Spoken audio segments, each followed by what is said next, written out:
Would you just join me in a quick prayer? Yes. In the name of the Father, and of the Son, and of the Holy Spirit. Amen. Direct, we beseech thee, O Lord, all our actions through thy holy inspirations, and to allow us to carry them on by thy gracious assistance, that every word and work of ours may always begin with thee, and through thee be happily ended, through Christ our Lord. Amen. Mary, seat of wisdom and cause for our joy, pray for us. In the name of the Father, and of the Son, and of the Holy Spirit. Amen. Hi. So I just wanted to explain the beginning of the presentation with this little diagram that my daughter-in-law, who's a graphic art designer, made up for me. And then this one too. So everybody's had a philodendron in your house that you go away on vacation and it looks like this when you leave, and when you come back it looks like this. And if it looks like this, you got to throw it away because it's dead, it ain't coming back. Most of us are here, we're healthy, completely healthy, functional and functioning, but sometimes as we get older, we revert to this ischemic plant, the plant that's wilting. This is not the end of the world. We can revive this. We just have to water it, give it some sun, treat it with tender loving care, and our bodies will come back. So we're well and we don't want to get sick, or we're sick and we want to get well. We don't want to go to this guy. Necrotic is bad.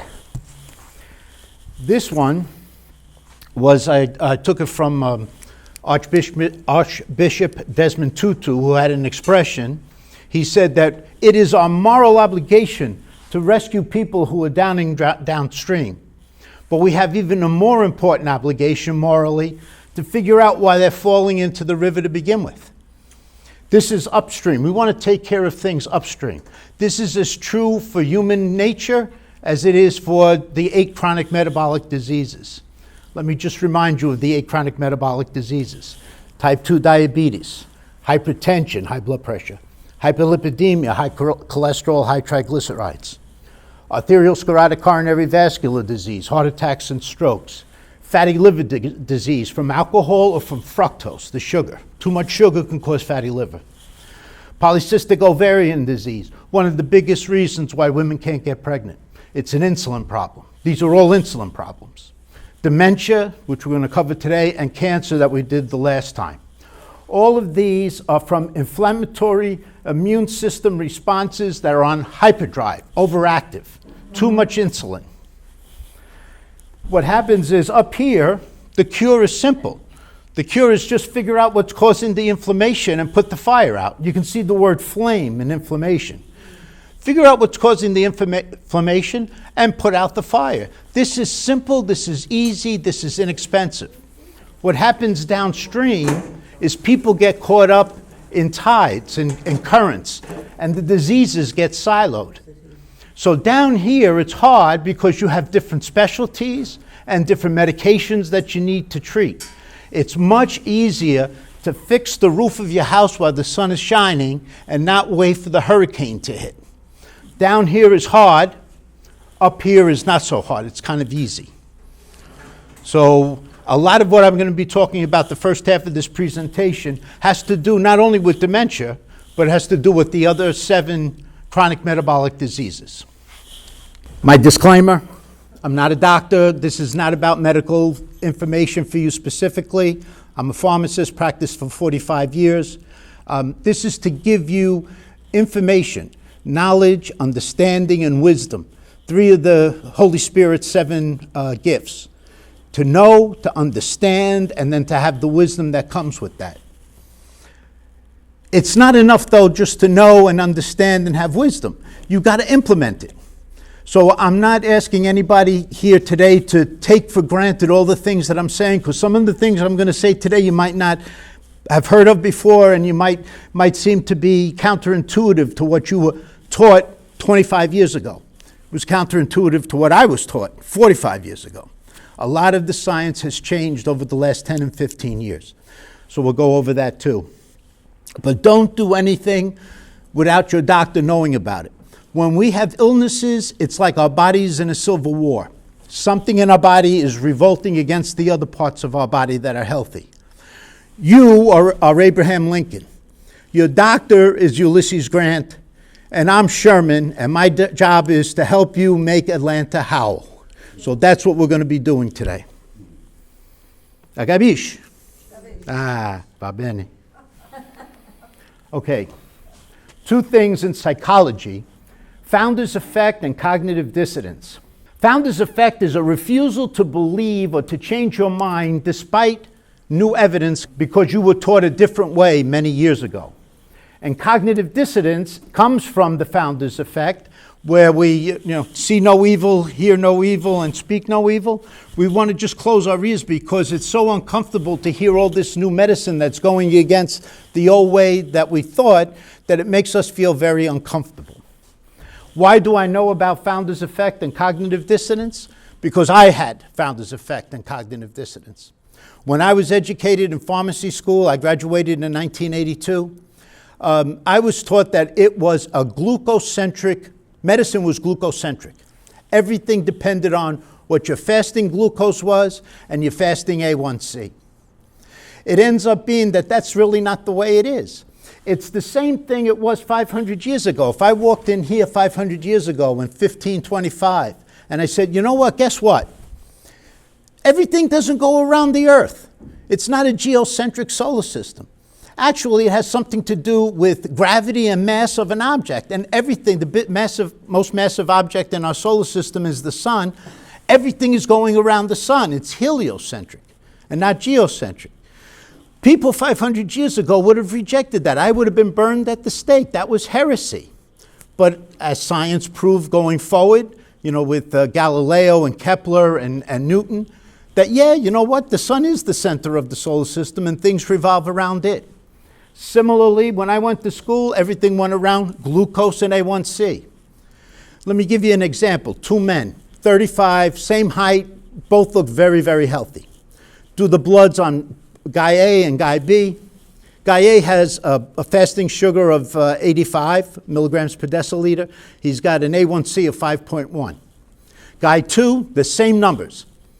Same numbers, an A1C of 5.1 and a fasting glucose of 85. But now I throw in a third variable. I throw in insulin. Nobody checks insulin. I would bet most of your doctors, when you go, only tell you your glucose and your A1C, and nobody's telling you what your insulin is. Guy A, in my example, his insulin is 7. Guy B is 45.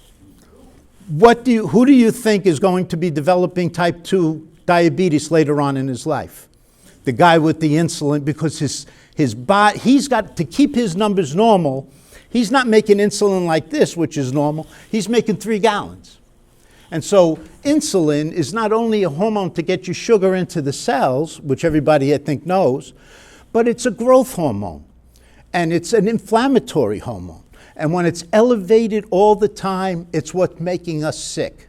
Insulin is necessary. Type 1 diabetics without insulin will die. Type 1 diabetes is a function of no insulin. Your body's not making insulin. It's got to be injected exogenously. Type 2, you're making gallons of it. You're making too much. And just like you get insensitive to little children when they start calling you all the time, my son has that. He's got Milo resistance because his little son is Milo. Daddy, daddy, daddy. I'm there and I perk up right away because I'm home most of the time. When I go there on a Sunday, I'm there for 4 hours. As soon as I hear Milo screaming, I start to shake. But my son, he doesn't hear him. Not that he has something the matter with it, he's got Milo resistance. Well, that's what happens to our cells with insulin. We get insulin resistant. And the pancreas keeps throwing out more and more and more until it feels that the glucose is low enough. But it's the insulin that's making us sick. It's not the glucose. It's not your A1C. Those are manifestations of the fact that you're overmaking insulin. Philosopher Paul Eldredge said, at every crossroad on the way that leads to the future, each incremental progression is confronted by 1,000 angry and well-armed men who have been self-appointed to defend the past. It's hard to change human beings' minds, especially when they've been convinced that glucocentric way is the correct way and not an insulin-centric way, which seems to be the new science that's coming about. We are not comfortable with change, and yet the only immutable in life is change itself. The only thing that will never change is change. Dementia and all the other chronic metabolic diseases that I mentioned before, it's all about chronic, subtle, and pernicious low-grade cytokine drizzle. If you remember when we had COVID, we were talking about cytokine storm. People were dying of cytokine storm. That's this tremendous overreaction of your immune system that was killing people with COVID. I'm talking about cytokine drizzle. An amount of inflammation so small, you don't recognize it. But it's every day, day after day, year after year, and decade after decade. And that's why when we get to our late 50s, 60s, 70s, we start to have these diseases come about because it's a result of this chronic, subtle, and pernicious inflammation that's going on all the time. That inflammation, our body has to fight against that, and that needs ATP. It needs our currency, our body's currency. So it eats up a tremendous amount of energy, this chronic inflammation that we have, where we have to put out the fire. If we don't put out the fire, our body's going to waste so much ATP that at the end of 20 years or 30 years, we end up with these chronic metabolic diseases because we haven't had enough ATP left over to feed our brain, to feed our heart, to feed our liver. You need this energy currency to feed all the organs. And if it's going wastefully into inflammation, this is where we run into a problem. The insulin is directly toxic to our mitochondria because of our lifestyle, because of the diet that we eat. Insulin is a hormone that gives information. It not only puts sugar into the cell, it's a signaling molecule. It tells our body that we need to store fat and we need to have some type of inflammation. Your pancreas, your beta cells in your pancreas make insulin. So the pancreas makes 3 hormones that control our blood sugar. Glucagon by the alpha cells, insulin by the beta cells, and something called somatostatin by the delta cells. Somatostatin is like the referee between glucagon, which raises our sugar. When you wake up in the morning, at 4 o'clock in the morning, an hour or two before you wake up, you'll see your blood sugar goes up if you wear a continuous glucose monitor. That's your circadian rhythm telling your body, hey, Bill's going to wake up at 5:30. We got to give him some glucose. Well, I haven't eaten, so the glucose isn't coming from insulin going into the cell. It's coming from glucagon releasing glycogen stores in my muscles and in my liver. And then somatostatin is the fine tuner between the two. So the insulin shouldn't be overdone and the glucagon shouldn't be overdone. Our bodies are unbelievable. The fine-tuning in our bodies, unbelievable. So how do you reduce insulin? I'm going to get to that. There's no medicine a doctor can prescribe. There's no medicine a pharmacist can give you. The only way insulin can be lowered is by intermittently fasting. Our problem is when we wake up in the morning until we go to bed at night, we're grazing. So we hit the refrigerator first thing. We make coffee, 2 teaspoons of sugar, insulin. Then just as the insulin is coming down, the glucose is coming down, we have a donut or a bagel. Then we go to McDonald's. Then we have lunch. Then we have a snack. And the insulin is up here all the time, all day, until we go to bed. And most of us, you're lucky if you sleep 7 hours, right? So maybe we give our bodies a 7-hour break, but that's not sufficient. Our mitochondria are the energy makers in the cells. They're what make ATP. And they're supposed to be able to speak 2 languages. They're supposed to be able to speak English and Spanish, glucose and ketones. But what happens is and babies and toddlers and adolescents, they speak both languages fluently. Spanish and English, their mitochondria can go either way. Different enzymes that are needed. When your mitochondria is using ketones for energy, completely different enzymes that are needed than when it's using glucose. But there's a thing called the Randall switch that's in our mitochondria that throw it into knowing English or Spanish, glucose or ketones. And until we get into our 20s, 25, we're able to speak both languages fluently.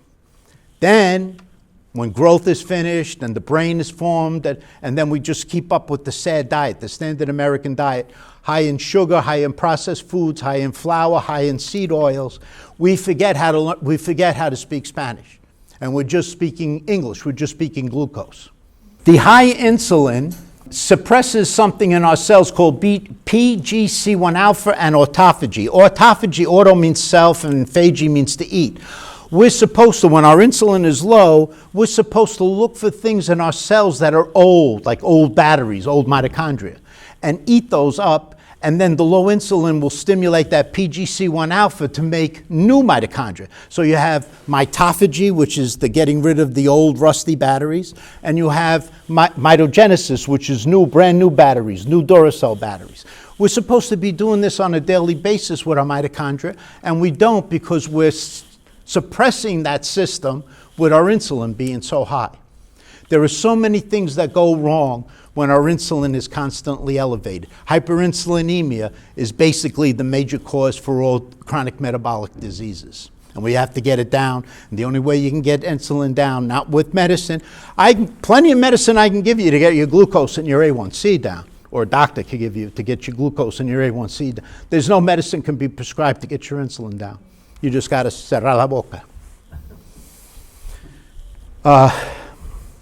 This dysfunction with the mitochondria and the high insulin puts our bodies into this ischemic mode.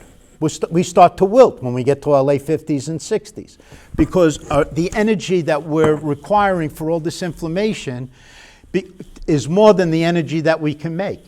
And some of that energy is being drained from the brain. This is one of the biggest causes for dementia. We got to get the insulin under control at least part of the day. And cheat days, on occasion, a cheat day is great. But most days you have to intermittently fast, and I'll get to the specifics as we go further. Now, what's inflammation, and is inflammation always bad? So there's acute inflammation and there's chronic inflammation. Acute inflammation is how we heal. If you trip in the street and you hit your knees and you pick up your pants, you're not only going to see blood, but you're going to see rubor, dolor, calor, rigor, and tumor. Redness, pain, heat, stiffness, and swollenness. That's our body's normal response when we need to heal. You just destroy tissue and skin, and you need stem cells now to come in and fix that. You need immune cells to come in and eat the bacteria that got in there.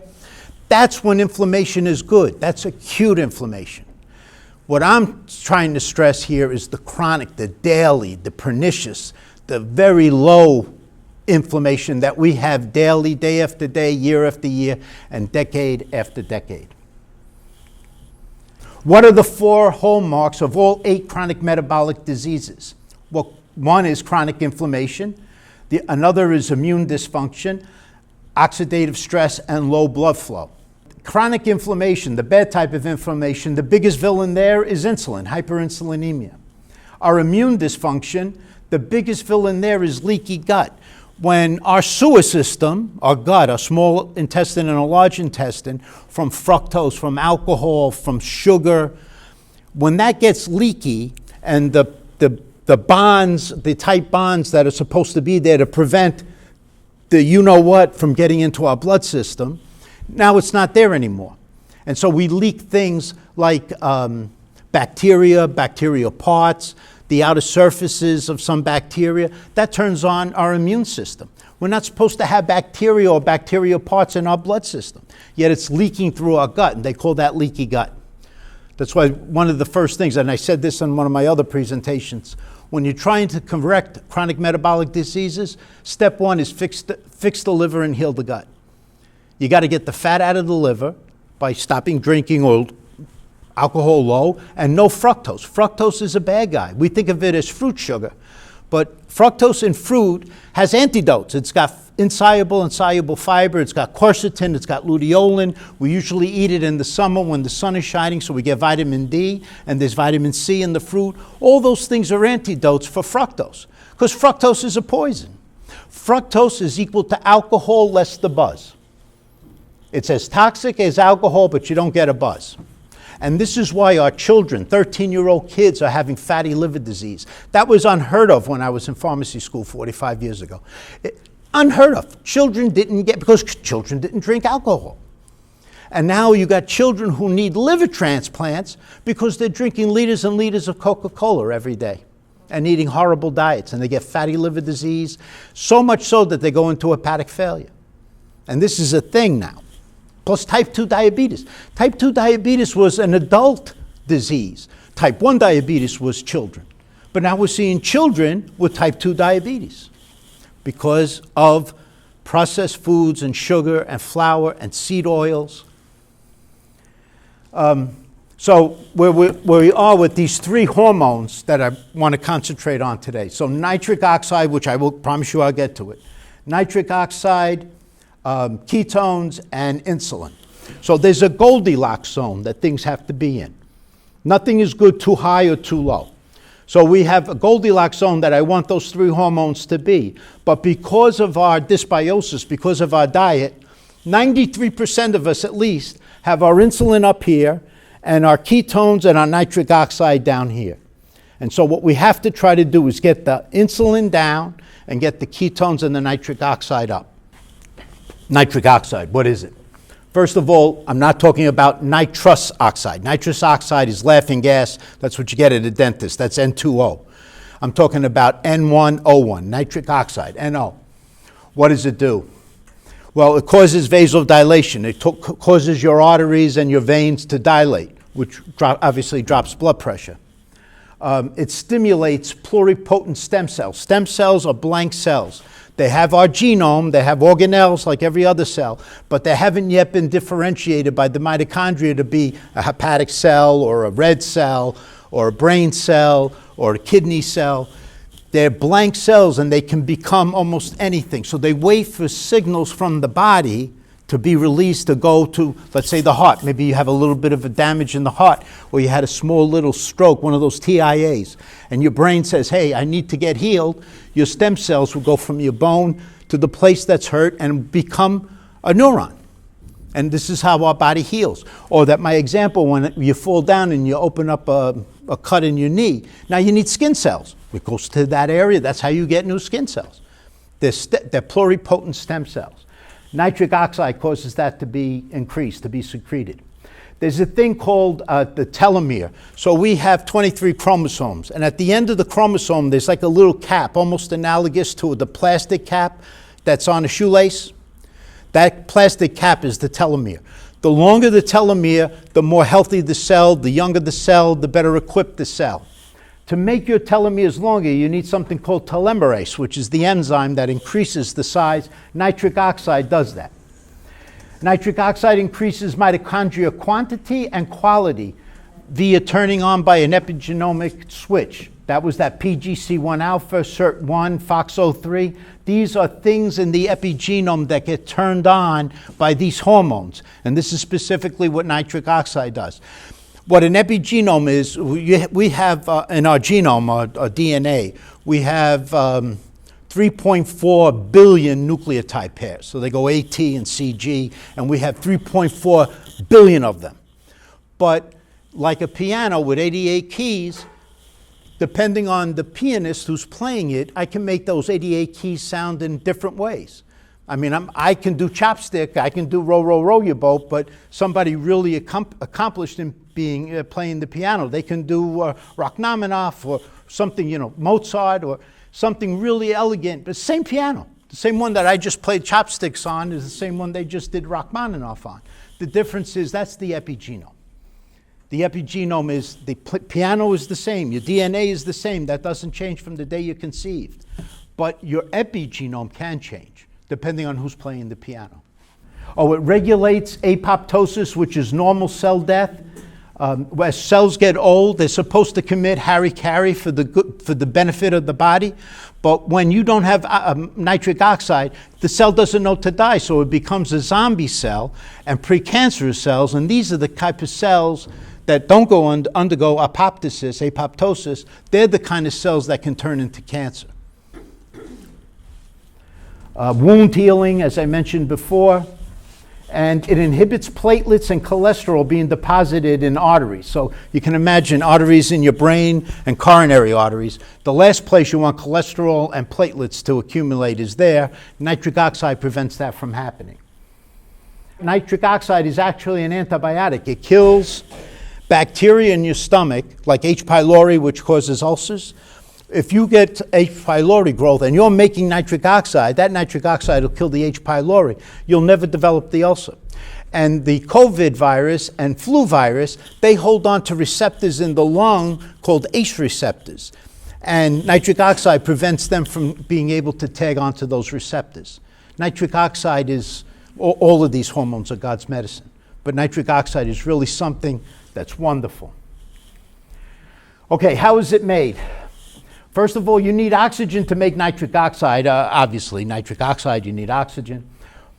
But you need nitric oxide to transport the oxygen.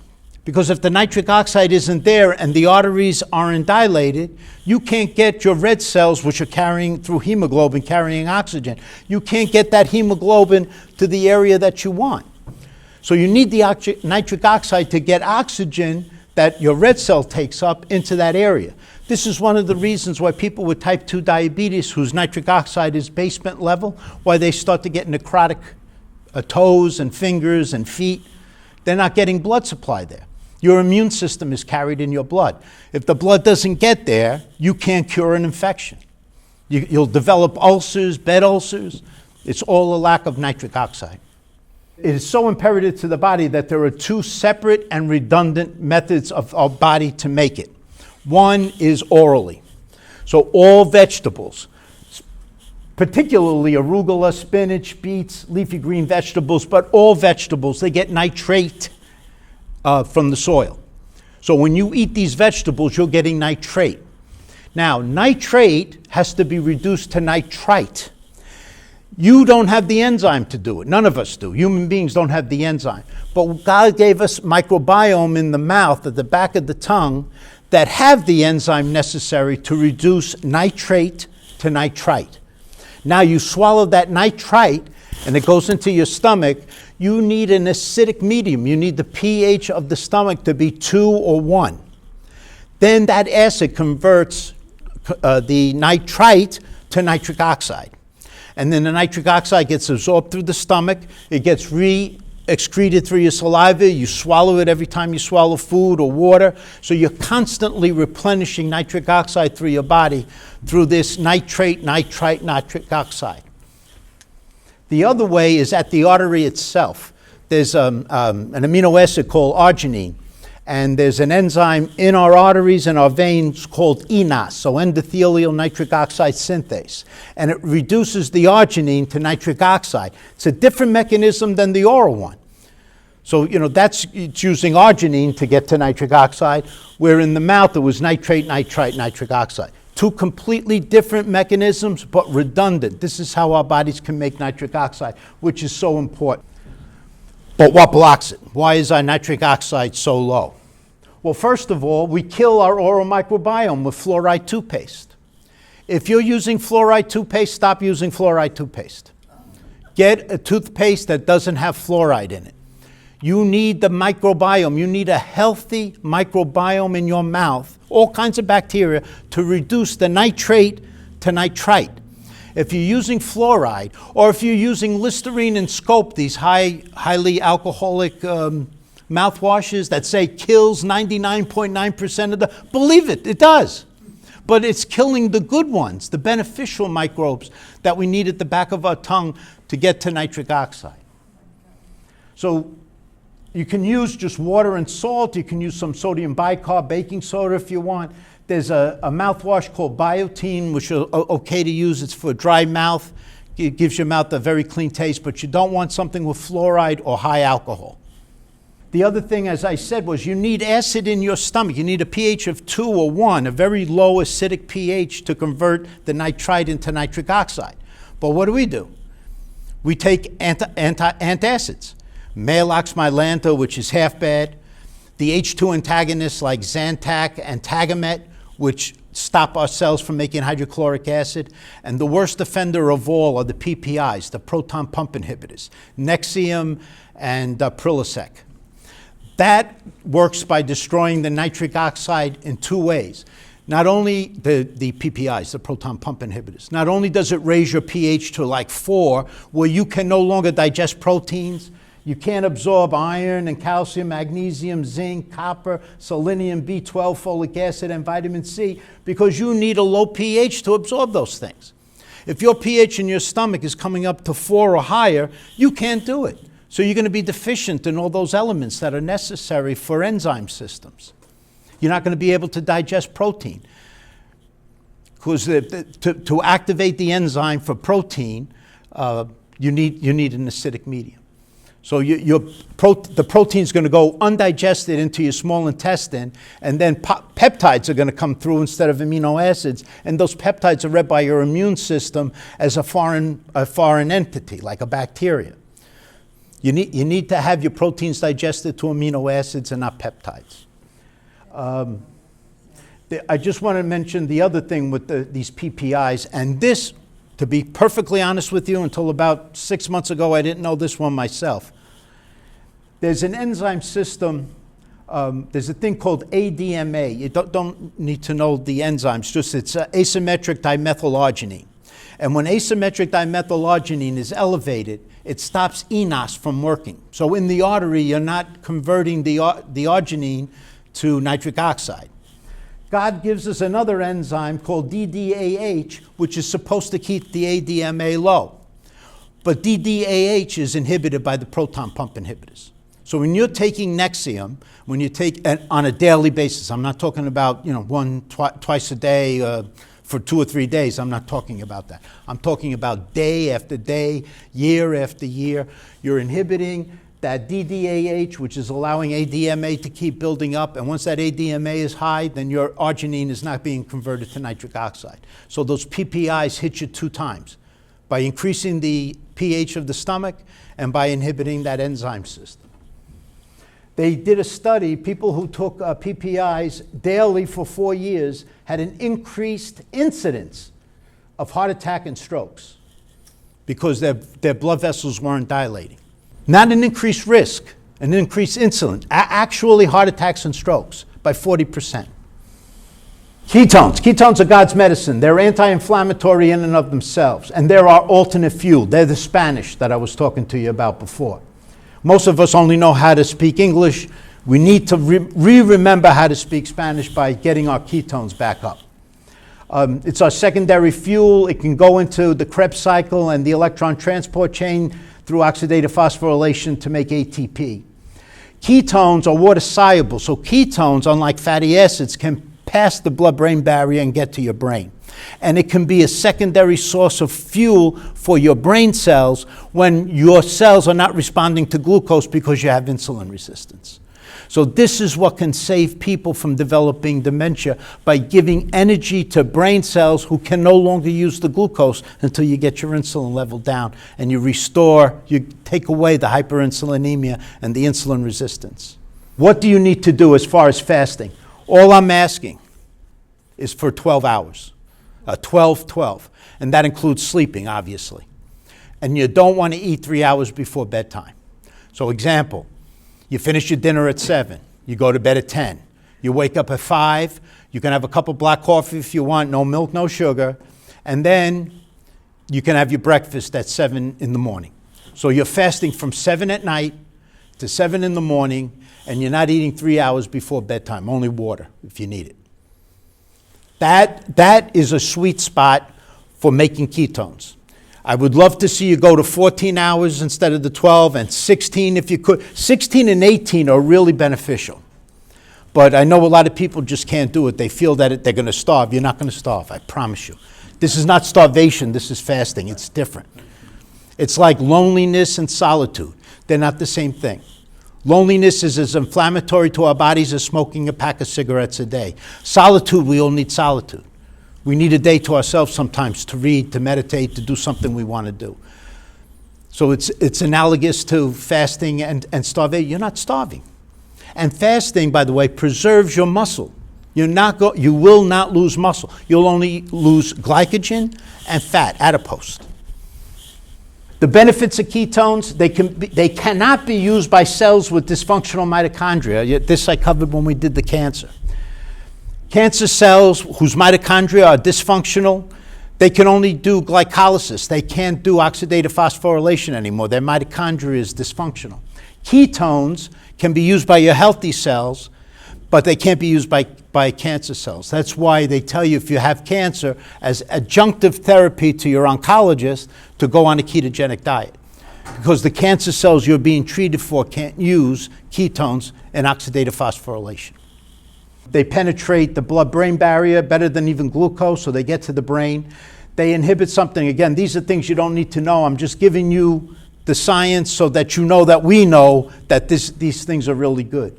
So NLRP3 inflammasome, the way 45 years ago we remembered that was never let rodents prosper. NLRP3 inflammasome suppresses NF-kappa beta, which lowers the cytokine drizzle. That was how we got rid of inflammation. That's how we put out the fire. We put out the fire with ketones.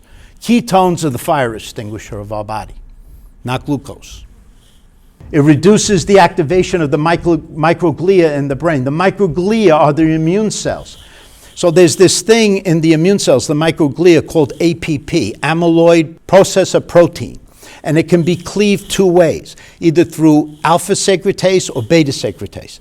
Alpha secretase makes the APP come into something that increases neural connections. We get better neural connections when alpha secretase works on APP. When beta secretase works on APP, now we start to make amyloid. And amyloid, as you know, is plaques that can clog up the brain and stop neural transmission. And they're one of the signs that we're thinking they're not the cause, but they're one of the things that come along with dementia. There's these misfolded proteins, among which is amyloid. Phosphorylated tau is another one, and alpha-synuclein is another. It inhibits histone deacetylase, which makes more of our epigenome able to be read, be played. It's like that piano thing that I gave you before. Ketones increase nitric oxide through eNOS. Increases mitogenesis by increasing AMPK, sirtuinins, PGC1 alpha, and FOXO, especially FOXO3. Increases BDNF. BDNF is brain-derived neurotropic factor. It's miracle growth for the brain. When our ketones are there, BDNF is through the roof, and you really feel this sharpness in your mind when you have ketones, let's say over 2. Your brain is different, just completely different. I'm fasting now. I haven't eaten in 24 hours. I feel wonderful. And this thing, sharp. And it's ketones. If you took my ketone right now, I guarantee you I'm high 2s, maybe 3. Mitochondrial uncoupler. So what a mitochondrial uncoupler is the protons, as they go through the electron transport chain, protons are released to waste ATP, but they make heat. So one thing you'll find if you do fasting for more than 16 or 18 hours, you don't get cold in days like this. You can walk out there with maybe a sweater and a shirt. You don't need a heavy jacket because your body is producing heat through this mitochondrial uncoupling that you get with ketones. And then I mentioned the APP. We want the ketones will drive it more to the connection pathway rather than the amyloid pathway. Lower insulin, reversing hyperinsulinemia. Insulin is the perfect example of yin and yang. So you know yin and yang. Yin isn't good and yang bad, or vice versa. They're both necessary. Yin and yang is something that you need both of, just at different times. So we need to sleep and we need to be awake. We need to fast and we need to eat. So that's yin and yang. So insulin is a perfect example of yin and yang. Too high, no good. In the basement, you got type 1 diabetes and you're going to die. So you need to have these things, again, in the Goldilocks zone. That's true of nitric oxide and ketones as well. When it's low, when your insulin is low, it promotes gluconeogenesis and glycogen lysis. So when insulin is low, it tells glucagon to turn on, and you make sugar from your triglycerides. So a triglyceride is like one of these amazing things. Everybody says, oh, triglycerides, heart attacks. Triglycerides are medicine for us. They're stored in our adipose. We're supposed to have them. This is how our ancestors made it through winters when they didn't have Stop and Shop. Was they were able to use their stored fat. The triglyceride comes out. You take the glycerol part, and 2 glycerols make a glucose molecule. That's gluconeogenesis. And then the fatty acid component goes to the liver and gets converted to ketones. So this stuff makes ketones and glucose. The Inuit, the Eskimos, they just ate blubber and fish and whale. They never had a fruit or vegetable. Couldn't grow fruits and vegetables up in the middle of Alaska. And they had glucose level. So where did they get the glucose level from? From the fat that they ate. They were constantly making glucose through gluconeogenesis. And you guys we all can do it. This is stuff that's encoded in our genome, only we stop using it. So you need a little bit of time to turn it back on, but you can relearn how to speak Spanish. Insulin promotes growth. Now that's great when you're pregnant and when you're growing. When you're a child in puberty and a woman who's pregnant, you want growth. So they become physiologically insulin resistant. That's okay. But most of us are pathologically insulin resistant, and that's not okay. So when you're pathologically insulin resistant, any of those precancerous cells that become cancer can now grow. This is how cancer can grow. IGF in the liver, insulin-like growth factor in the liver, and insulin, those two hormones. Insulin is made by the pancreas and IGF by the liver. But those two things are what kick off cancer in a lot of people. Affects neurotransmitters. Your brain has receptors to respond to leptin. Leptin is the hormone that tells us if you've eaten enough, you're sated. You're good. You don't need any more to eat. But if you're insulin resistant, it blocks those receptors in the brain. So insulin resistant, you're making leptin, plenty of leptin, but your brain isn't able to read it. So you don't know that you're full. It also prevents the conversion of T4 to T3. T4 is a prodrug. T4 does not have any pharmacological activity in the body. You have to take one iodine off of it and convert the T4 to the T3. If you're insulin resistant, that conversion doesn't happen. So that's like turning down your thermostat in your body. So you're eating less and you're not losing weight and you feel miserable because your thermostat that's supposed to be set for 74 now got turned down to 66 because the insulin is not allowing your T3 to be activated. Make sense? Yeah, I mean, you guys following, right? Yes. All right. Deegan-Keegan triad. So my triad, the insulin, the ketones, and the nitric oxide, they're all signaling molecules. They tell our bodies what to do. They control the epigenome, our immune response, vascular tone. They must be in their Goldilocks zone. Too much or too little can sabotage our health. You need it just right. So tonight I'm not here to tell you what you want to hear, but what you need to hear. Most of us in America, that's 93% of us, are on the SAD diet, the standard American diet, and we have our insulin way too high, our ketones and our nitric oxide way too low, especially as we get older. What I want you to think about doing is exchanging the SAD diet, the standard American diet, for the GMI diet. GMI is God made it. If God made it, it's medicine. If we made it, if we took what God made and we changed it by processing it in high enough doses, it's a poison. So if it goes from the rancher and the farmer to Stop and Shop, eat it.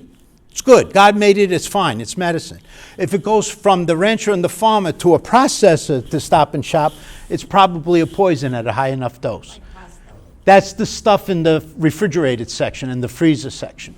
Almost all of that stuff is really, in a high enough dose, it's really a poison.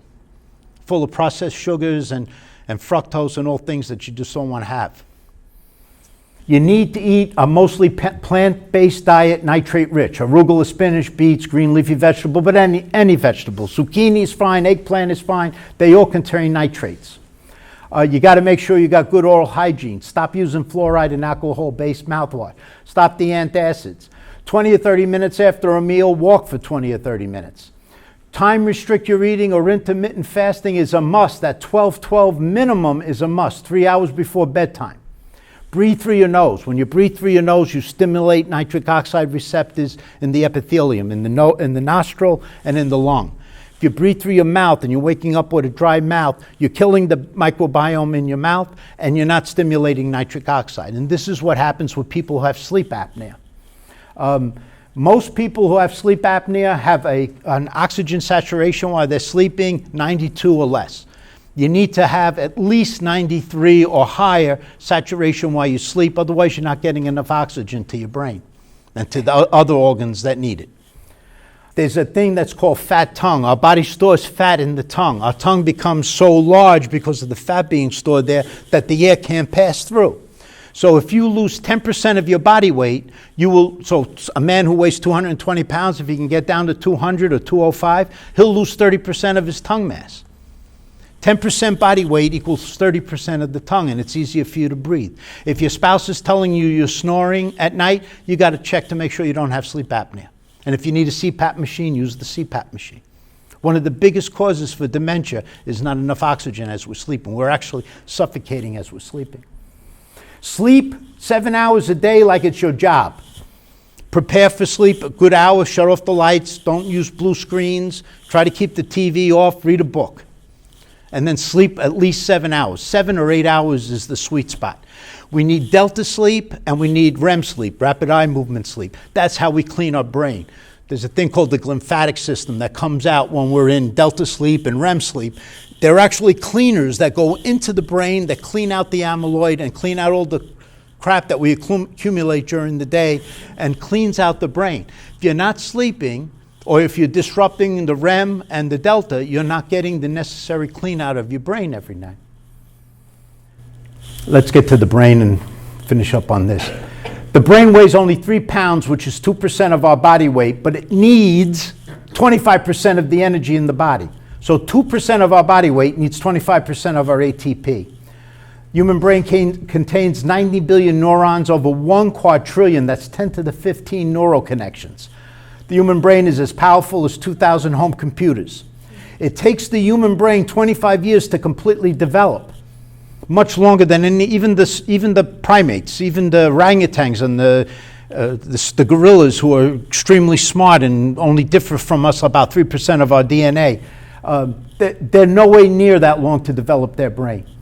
The human brain is unlike any other brain in nature on this planet. It's anthropic in nature, which means we're self-aware. Cogito ergo sum. I think, therefore I am. We're self-aware. We know we exist. We get to think in the abstract.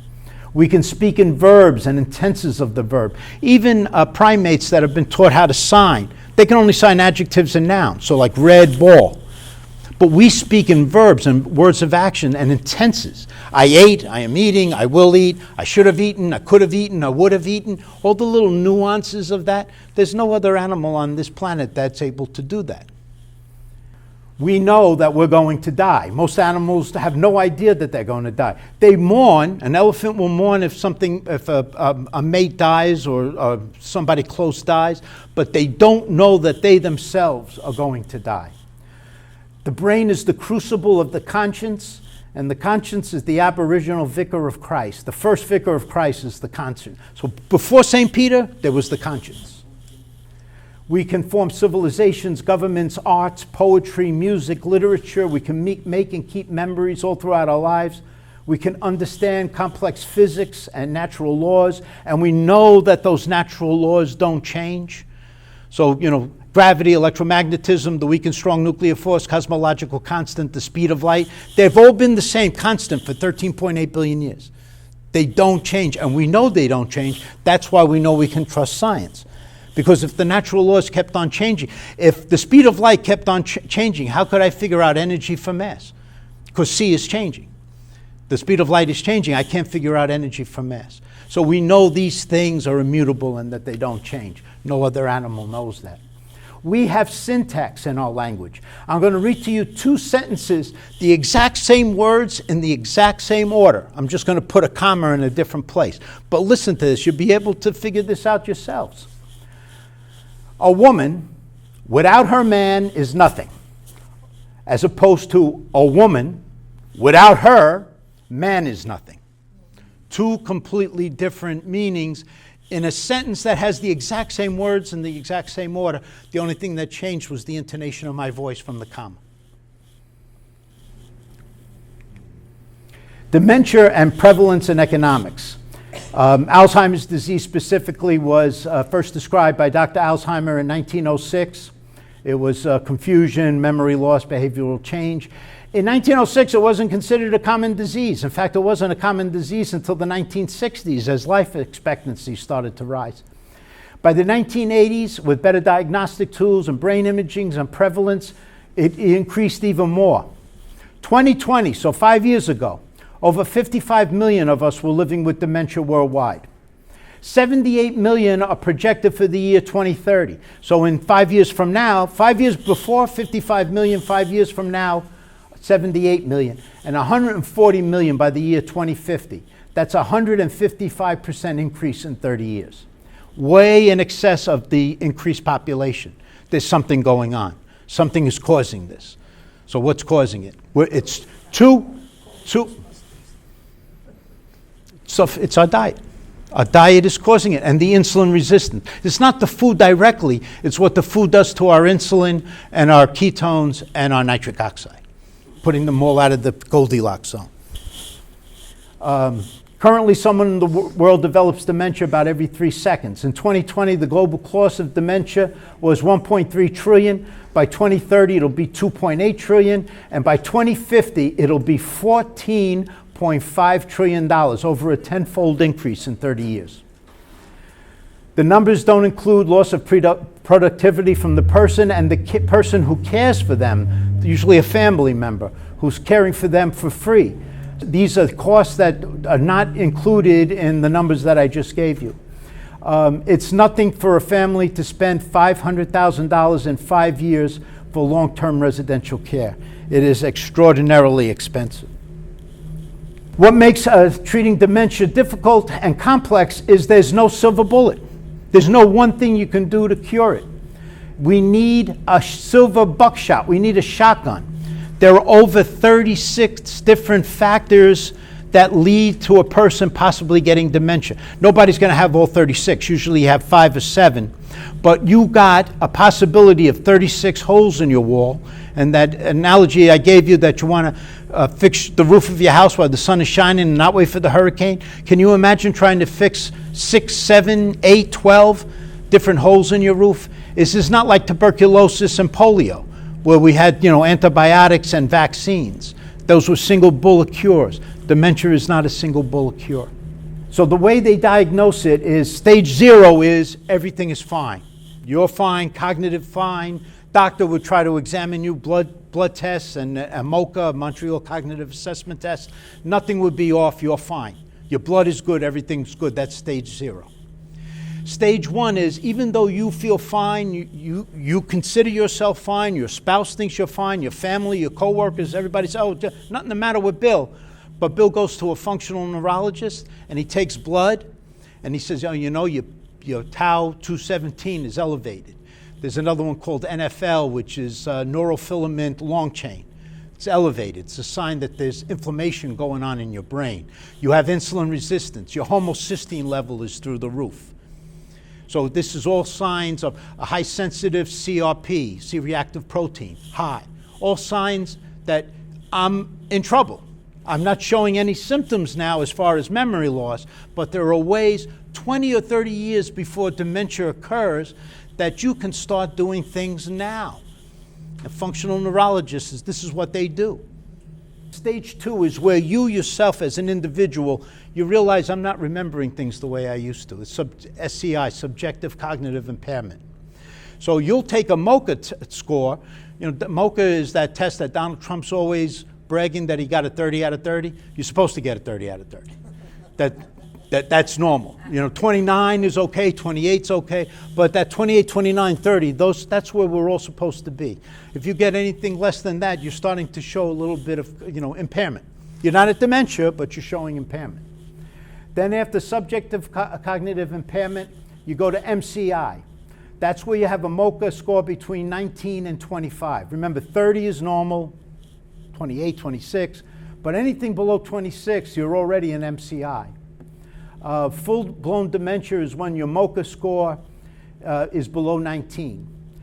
A 19 or less, you have diagnosed dementia, and when your MoCA gets less than 10, you've lost all capability of self-care. You certainly can't drive, you can't dress yourself, you can't toilet yourself, you can't feed yourself. People who are there have a MoCA score of less than 10. What I'd like you to know about this is we can do stuff, not You know, when you get down to 10, it's kind of rough. But when you're in the mid-20s, like 21, that's this. But you can go here. You can fix this. You just have to change certain things to quench the inflammation that's going on in your body. You got to get the homocysteine down. You got to get your insulin down. You got to get your nitric oxide and your ketones up. There's hope. This is about it. My whole purpose here today is to tell you there are ways of preventing this and reversing it if it's caught early. And you need doctors. I'm not saying not to go to a doctor. You need doctors. Can't say that my mother was like that. I guess I'm like that too. My parents were. Do you have the ApoE4 polymorphism? Do you have ApoE4? There's a gene that humans get called ApoE. Now, we can get ApoE in 3 flavors, 2, 3, or 4. ApoE4 is highly suggestive that dementia might be in your future. It's not 100% penetrant. Doesn't mean that you will get dementia. It just means this is a prophet crying out full-throated and unsparingly, Mona, be careful, because you can have one gene. If you have no genes, I'm a ApoE33. If you have no ApoE4, I have a 10% chance of developing dementia. If you have one ApoE4, you have a 30% chance. And if you have 2 ApoE, so you got one from both parents. How do you get tested for that? You go 23andMe, one of these genomic test centers where you send a swab of your mouth. You do it by mail. And they can tell you, if you ask for it, they can tell you all the predisposed genetic factors that you might have that you have to be careful of. I have what's called the MTHFR polymorphism. That means that I can't convert B vitamins into the active form. So I knew that because I had went to get my homocysteine checked. My homocysteine was through the roof. Homocysteine is supposed to be converted by an enzyme, by folic acid, to be converted to methionine. So you have homocysteine going to methionine. I wasn't making that conversion, and my homocysteine level was very high. That's a sign of inflammation and problems down the road. So now I spend a little bit extra money to get the pre-active B vitamins, B1, B2, B6, folic acid. All of those come in the active form. And it's called, the product is called homocysteine complete. And so these are already active B forms. My homocysteine level went from 20 down to 9 in 6 months. So dementia, 36 holes in the roof. The number one cause, remember I told you there were 36 possible causes that could lead to dementia? The common denominator that almost everybody has, you might have 5, 7, 10 different ones, but the one that almost everybody has, and it's the biggest hole in the roof, is energetics. It's lack of ATP from insulin resistance and from this inflammation that's going on chronically all the time that's eating up ATP. So those 2 things are taking away energy from our brain. Now, the way the insulin works is when your insulin is elevated, you can't get glucose into your cell because your cell is now insulin resistant. Even though insulin is knocking at the door of the cell isn't answering it. It's become deaf to insulin. So you're surrounded with this glucose and you can't use it. Similarly, when your insulin is high, lipolysis is shut off, so you can't make ketones. So you're getting hurt 2 ways. You can't get sugar into the cell. That was how your mitochondria speak English. And you can't get the Spanish into the cell because when insulin is high, lipolysis stops. So you're not able to take the fatty acids out of your adipocyte. So it's like the rhyme of the ancient mariner. The guy was stranded in a boat in the middle of the water where the seas were becalmed. There was no wind, no waves, no nothing. They didn't have engines in those days. A sail had to work with wind. There was no wind, so the seas were becalmed. So they were stuck in the middle of the water, and they couldn't get into shore to get fresh water and food supplies. So he says in the poem, water, water everywhere, and not a drop to drink. Right? You guys remember that? That's what's going on with our brains. We got glucose everywhere. We got fat everywhere. We're surrounded by substrate to feed our brain, only our brain can't use it because insulin is blocking it. Insulin is the bad guy. If you go home with nothing else, go home with that. You need to have ketones. You need to have your insulin lower. And you can get all of those, and nitric oxide increased as well, by intermittently fasting. That's why that 12-12 is such an imperative. By far the biggest hole in the roof, the most profound one, is energetics. It's about insulin resistance, hyperinsulinemia. 93% of us has it. That's why they call dementia type 3 diabetes. It's type 2 diabetes because we cannot feed our neurons, because we can't get the glucose into the cell and we can't get ketones into the cell. And without glucose and ketones, we starve. We literally starve to death, surrounded by food, by energy. We have all this potential energy in the food we're eating, but it can't get into the cell, and the fat that we have stored, and that can't get loosed, can't make ketones. That's what's causing one of the biggest problems for dementia, is our brain is starving. And then this, I want you to know, this in rhetoric, they teach you this post hoc ergo propter hoc. Post hoc means after this, ergo therefore, propter hoc because of this. Just because B comes after A does not mean that A is the cause of B. Most people think that beta amyloid, phosphorylated tau, and alpha-synuclein are the causes for Alzheimer's, frontotemporal dementia, vascular dementia, and Lewy body dementia. They're not the cause. They're part of our innate immune system. That APP I was telling you about, that's part of the immune system. The tau and the amyloid and the alpha-synuclein are trying to put out the fire. Our immune system is sending it there to quench the flame of an inflamed brain. So do people with Alzheimer's have amyloid and phosphorylated tau? Absolutely. But the question is, was that the cause, or was it just there as part of the innate immune system?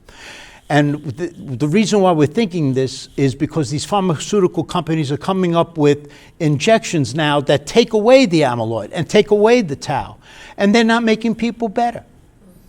So we think that these things are actually our innate immune system, the B cells and the T cells, that are going there to try to quench the fire.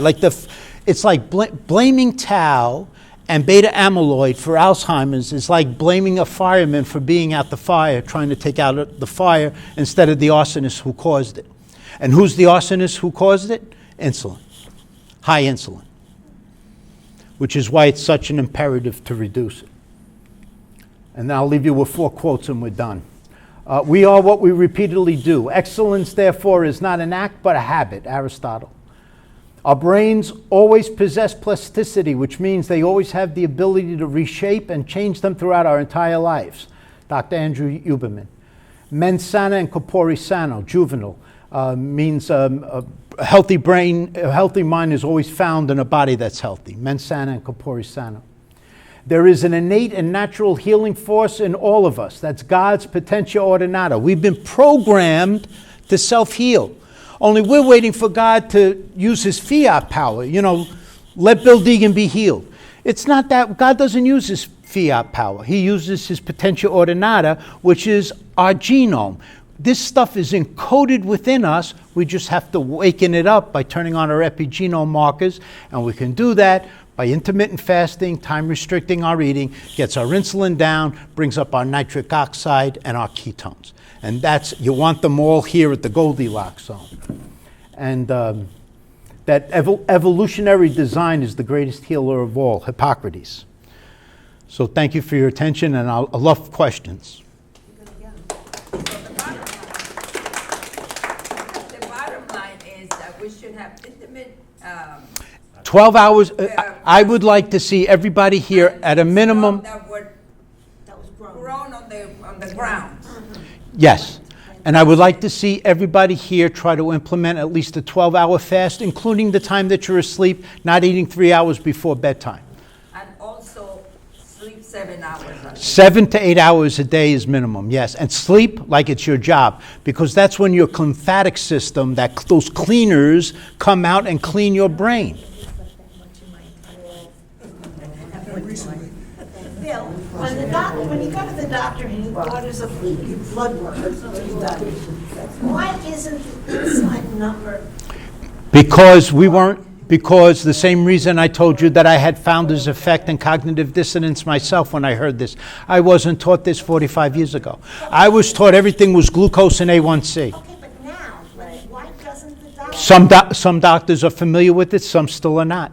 And some of the doctors have the founder's effect and the cognitive dissonance. They hear it and they go, no, no, no, don't do insulin. When we get the printout of our blood work, can we see that number? Ask the doctor when they're giving you your blood work, when you're going for your clinical chemistry. Say, doc, on top of all the things you do, my CMP and my CBC, I want you to put in fasting insulin as well. We have to tell him? If they don't do it, they don't know. So ask them. I asked my doctor to do it. She said, well, I don't know how to treat you. I said, doctor, you can't treat me. You can't lower my insulin. That's one of the reasons. There's no drug they can prescribe if your insulin is high. You have to use fasting to get your insulin down. Okay, if I have to generate the questions. It's not dieting, it's fasting. It's a difference. I'm not talking about calorie restriction. I'm talking about certain amount of hours not eating. Your diet as to what to eat and what not to eat. So what you don't want to eat is sugar, processed foods, seed oils, and flour. Everything else you can eat. If God made it, you can eat it. You don't want to have... It's in bread, it's in everything. But bread is horrible, especially the bread that we eat. Like Wonder Bread, that's like pure glucose. The old bread that they made 2,000 years ago, when the germ was left into the flour, that was different. That your sugar didn't spike. Your sugar went up, but it was more over a long period of time. It wasn't such an insulin response. But if you eat Wonder Bread, I'm telling you, your sugar... Italian bread, that's not good either. What about Because they're using Ezekiel the wrong bread? flour. Ezekiel bread is good. Ezekiel bread is okay. It's all wholesome That's what you want. Ezekiel bread is fine. and it's expensive. Well, but it's worth the money. We are worth it. How much is your brain worth? Yeah, I understand, but there's always a trade-off. I would like to ask, what's the difference between a normal neurologist and a functional? So a functional neurologist knows about all these blood tests to do ahead of time. And when they see, a neurologist is going to give you those injections to lower amyloid. They're going to give you Namenda. They're going to give you Aricept. They're going to give you drugs to treat the dementia that's coming. And those drugs, I can tell you as a pharmacist that dispensed them for 45 years, they do almost nothing. They don't help.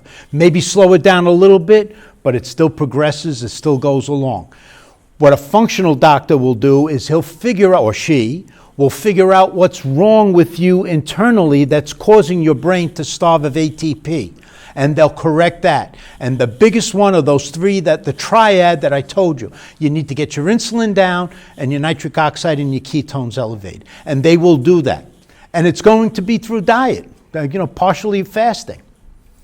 The regular neurologist and the functioning neurologist are going to do blood work, right? Yeah, or if you go to a regular neurologist who's not a functional neurologist, but they work with a functional medical doctor, that's just as good, because they'll say, okay, you're on the road to getting dementia, your MOCA is 25, let's see if we can reverse it now. I want you to see my friend, my colleague, who's a functional medical doctor. This is the first time I'm hearing about this functional and medical. The same thing with the chemo. If you remember with oncology, there are functional oncologists. So cancer is one thing where you need chemotherapy, absolutely. But you can also treat it through ketogenic lifestyle because the cancer cells can't use ketones.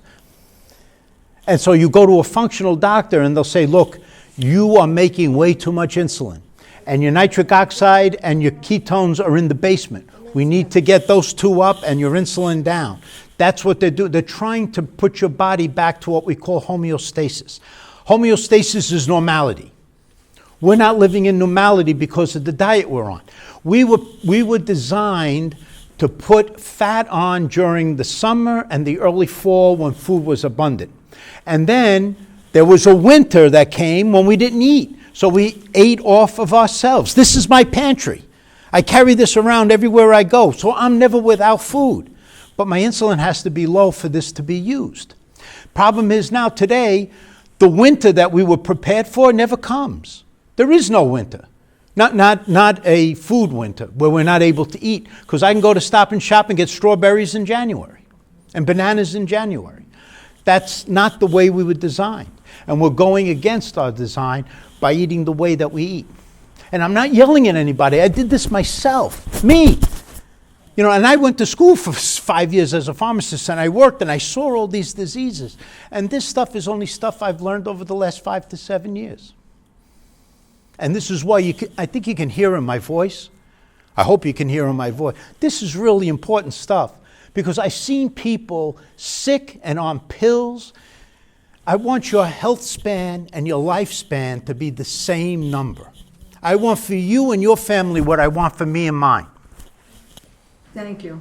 And doesn't that, what you just said, contradict your life span? What God puts you on this earth, you are born to die. We're all going to die, yeah. No, but this isn't about living forever. I didn't hear once tonight you making any reference to genealogy. What our parents did, we come into this world, we do likewise. They were our models. So I might have we are 99.9% the same. You take 3 different men, a man from South Korea, a man from Africa, and me, a white Anglo-Saxon. The difference in our genome, those 3 guys who look completely different, is 0.1%. Of the 3.4 billion nucleotide pairs we have, that's like 3 million. That's all that differentiates me from a Korean and from an African. We're designed the same way. That's why I can tell you, if you implement this diet, it's going to work the same for all of us. Your insulin's going to come down, and your nitric oxide and your ketones are going to go up. Just like we all have 2 eyes here, and a mouth here, and a nose here, we're all designed the same as Homo sapiens. And what's the relationship between inflammation and high insulin levels? so the insulin is what's causing the chronic inflammation. Remember, I'm not talking about acute inflammation, which is normal and necessary for healing. I'm talking about chronic, pernicious, subtle inflammation that you don't even notice. But it's going on all the time, and there are markers in your blood. I mentioned a few, high-sensitive C-reactive protein, homocysteine. There's things in our body that will tell a doctor, hey, this guy's got a low-grade fire that's going on, and we got to quench it. And the first thing I would look at is your insulin level. And insulin, by the way, not so much quantitative. You see, A1C is quantitative. There's a difference between 5.1 and 5.6. Insulin is more qualitative. I'm just interested where about it is, not the exact number. So if you're like 15 or less, you're probably okay. If you're 30 or more, you're not okay. So it's just, do you have too much insulin being produced? So the insulin, not as a quantitative, but as a qualitative measure for inflammation. High insulin is not a result of inflammation. It's a result of the diet that you're talking about. So your diet causes the insulin to not be heard, and your pancreas makes more and more and more and more because your cell isn't answering the knocking at, insulin's knocking at your door because glucose is high. Right, but that's causing the inflammation that's damaging. The high insulin is because it's not only to get glucose into the cell, it's a growth hormone. And when you have too much growth hormone, IGF and insulin, it causes chronic inflammation, which day after day, month after month, decade after decade, you have to pay a price for. How often can we have a test done to see how much is So the group? twice a year, every 6 months is good. Every 6 months.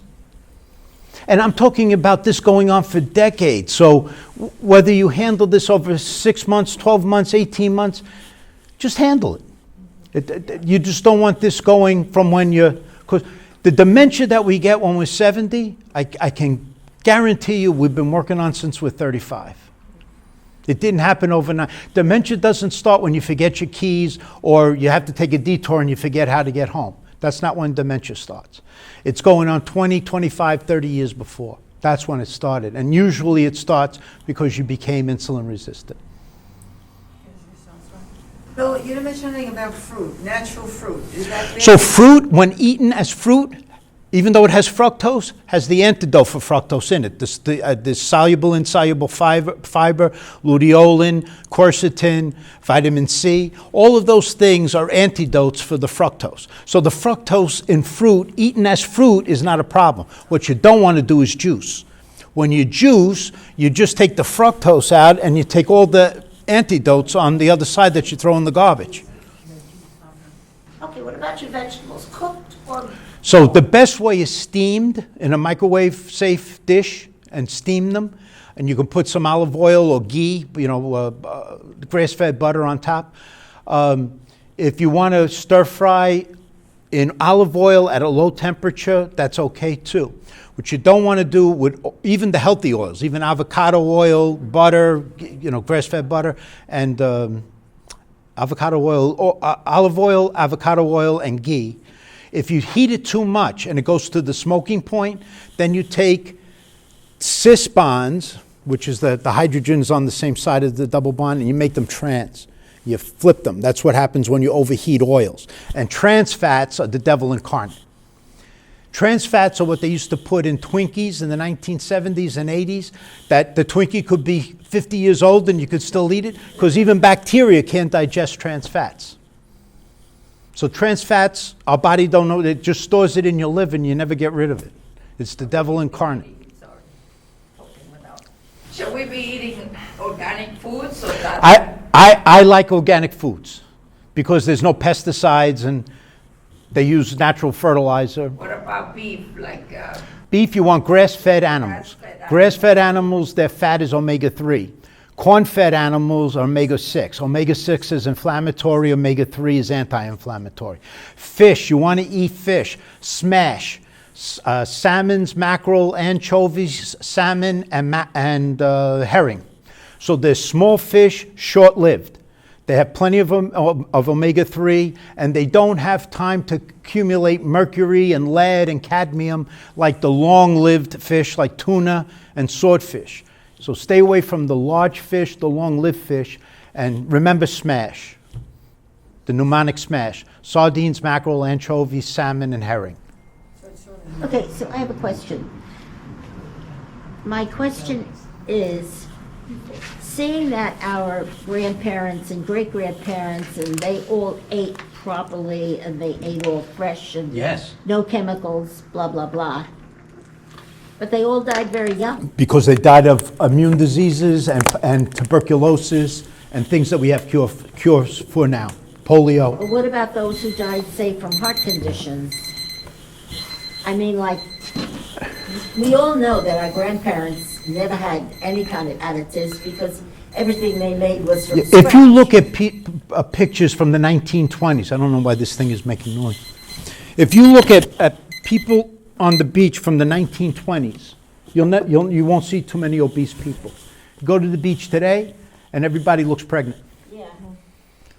And this is from three compartments where we store fat. Subcutaneous, where we're supposed to store it. If you got 30 pounds, if a man has 30 pounds of adipose here, you're not metabolically ill. This is not pro-inflammatory. This is where God meant for us to store it. The other two sites are viscerally, so the muscle wall, subcutaneous is here, visceral is here, around the viscera, around the organs. So there's only so much space in there. When that builds up to be more than 5 pounds, you're compressing your liver, your pancreas, your spleen, your small and large intestine. So that's pro-inflammatory fat. The way you tell the difference is men who got sub-Q fat, we look like pears. But men who have visceral fat, they look like they're a vertical camel. Because the visceral fat is hard. This is soft and jelly-like. Visceral fat is hard. And then the third place we can store it, and it's the worst of all, is within the liver itself, within the hepatocyte. So that's fatty liver disease.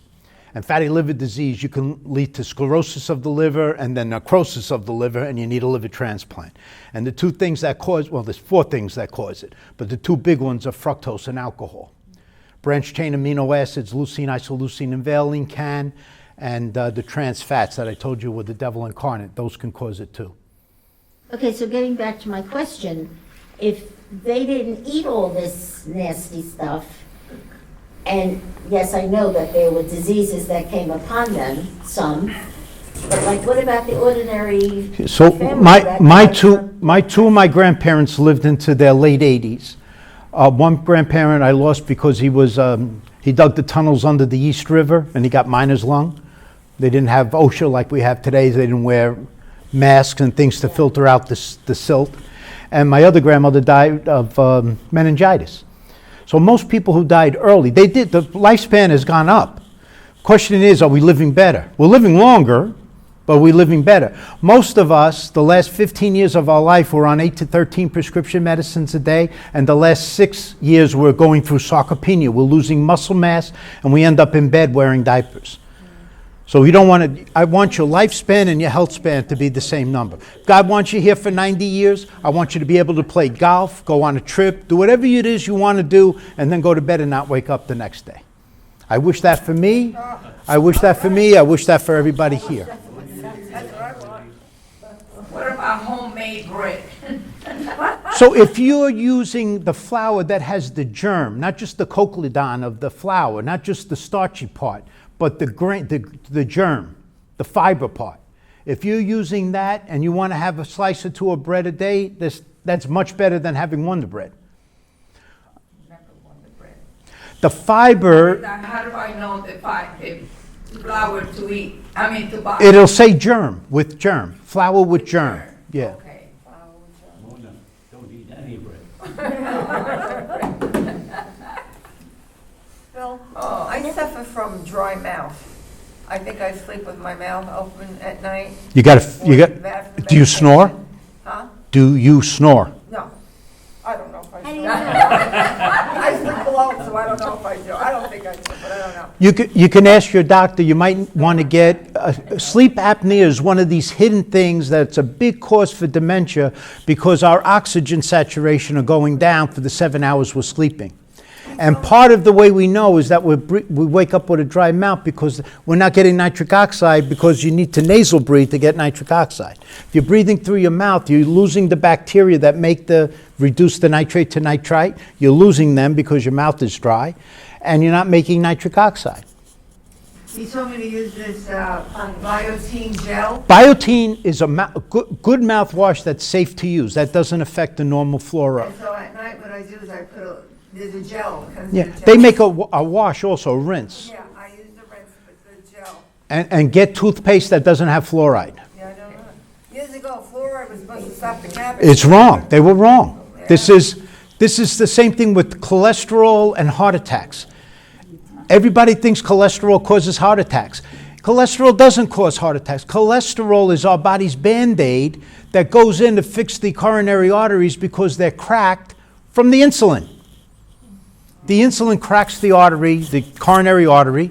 Now small dense LDL can get under, calcium can get under, and now your body wants to put a Band-Aid over it, so it puts the cholesterol over as if it was a Band-Aid. The cholesterol is like the fireman, not the arsonist. The arsonist is the insulin. So the cholesterol medicine doctors prescribe, that's not good? So I'm not going to tell you what your doctor should or should not do, but for me and my family, we don't take statins. Your body needs cholesterol as a hormone to make testosterone, estrogen, progesterone. All of us, male and female, we all make progesterone, estrogen, and testosterone. Men make more testosterone and less progesterone and estrogen, and the women the other way. In polycystic ovarian disease, I told you when we started, one of the 8 chronic metabolic diseases, the biggest cause of infertility for couples, it's that insulin causes it to reverse. So men, instead of making testosterone, progesterone, and estrogen, they're making progesterone and estrogen, and testosterone's down here.